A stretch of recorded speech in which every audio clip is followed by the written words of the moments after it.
Mengapa tata cara sholat kita berbeda-beda? Kalau kita ikut sholat di sebuah masjid yang besar, apalagi heterogen, orang-orangnya bervariasi, beda-beda mazhab, beda-beda latar belakang, pemikiran dan pemahaman, itu tata cara sholat umat muslim itu mengalami banyak ragam, berbeda-beda. Padahal kita sama-sama tahu tentang perintah sholat. Rasulullah itu pernah bersabda, "Shallu kama ra'aitumuni usalli." Salatlah kalian sebagaimana kalian melihat aku salat. Tentu saja hadis ini tidak ditujukan untuk kita, karena kita adalah generasi yang hidup jauh sepeninggal Rasul. Nah, juga hadis ini tidak ditujukan oleh Rasul untuk para imam mazhab yang juga hidup ratusan tahun setelah Rasulullah meninggal dunia. Lantas hadis ini ditujukan untuk siapa? Hadis ini ditujukan untuk para sahabat Nabi yang hidup semasa dengan beliau. Nah, coba kita gambarkan, kita ilustrasikan dan kita bayangkan. Ketika Rasulullah hidup, lalu beliau sholat di masjid, kemudian di belakang beliau ada banyak sahabat menjadi makmum. Sahabat itu berbaris, ada di saf pertama, saf kedua, ketiga, keempat, sampai ujung. Sebagian mungkin ada yang sholatnya tidak kebagian di dalam masjid, tapi mereka meluber sampai ke bagian belakang. Nah, sahabatnya sangat banyak. Nah, Rasul sholat. Nah, kira-kira sama enggak sahabat Nabi yang posisi berdirinya di saf pertama dengan sahabat Nabi yang posisinya di saf kedua, ketiga, sampai ujung, sampai yang ada di luar bangunan masjid? Tentu saja berbeda.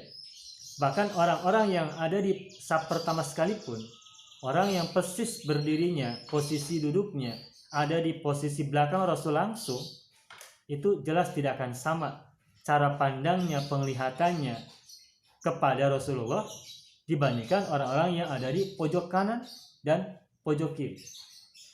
Nah, karena posisi berdiri para sahabat Nabi itu ketika melihat Rasul sholat berbeda-beda, maka tentu saja cara pandang mereka, penglihatan mereka, dan akhirnya kesimpulan mereka tentang tata cara sholat Nabi juga berbeda.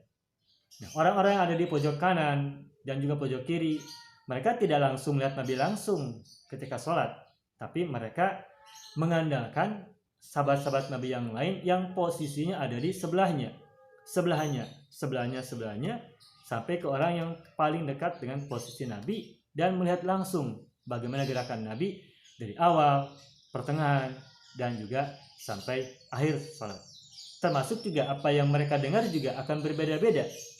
Orang yang posisi berdirinya dekat dengan Rasulullah bisa mendengar langsung bacaan bahasanya Rasulullah. Sedangkan orang yang posisinya jauh di pojok kanan dan kiri, tentu saja meskipun masih terdengar, tapi sudah tidak sejelas yang ada di posisi paling dekat. Apalagi orang-orang yang ada di belakang, apalagi orang-orang yang ada di luar bangunan masjid.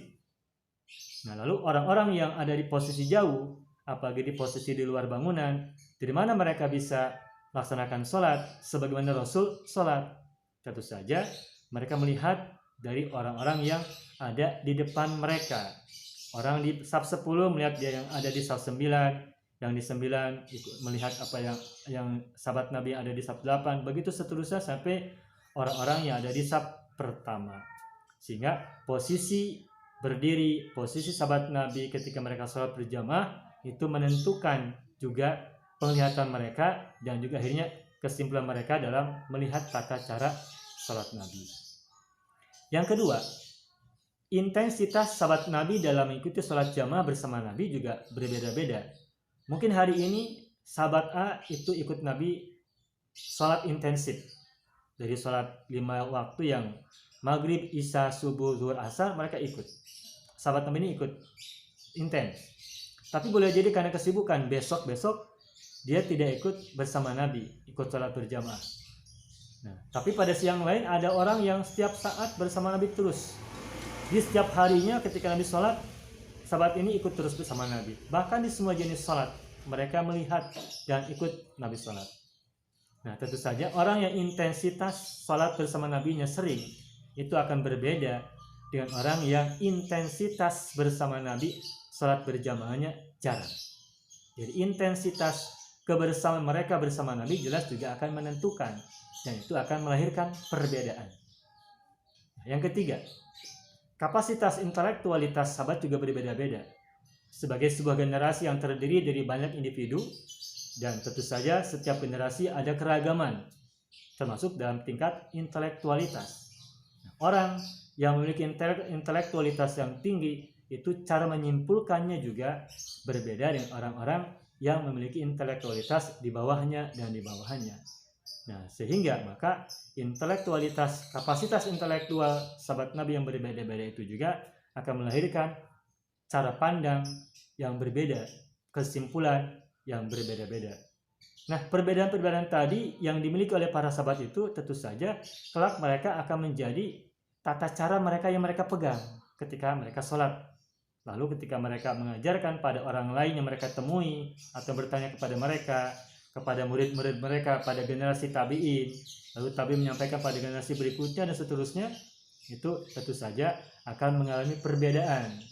Nah, sehingga jangankan zaman kita hari ini, bahkan pada zaman sahabat Nabi saja itu bisa ada keragaman dalam tata cara sholat mereka sesuai dengan penglihatan mereka terhadap tata cara sholat Nabi, baik penglihatan langsung maupun penglihatan lewat perantara orang-orang yang ada di depannya atau di sampingnya yang dekat dengan posisi Nabi. Oleh karena itu maka tidak heran, jangankan kita pada zaman ini, orang-orang pada zaman dulu pun mengalami perbedaan.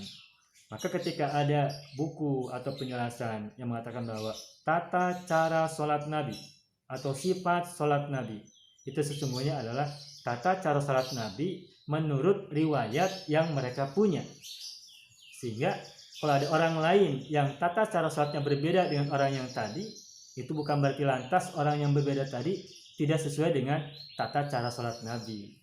Bisa jadi semuanya sesuai dengan tata cara sholat Nabi, akan tetapi riwayat yang mereka terima, ilmu yang mereka dapatkan, itu berbeda sumbernya, berbeda cara pandang sahabat yang menjadi sumber asal riwayat yang mereka terima dari Rasulullah.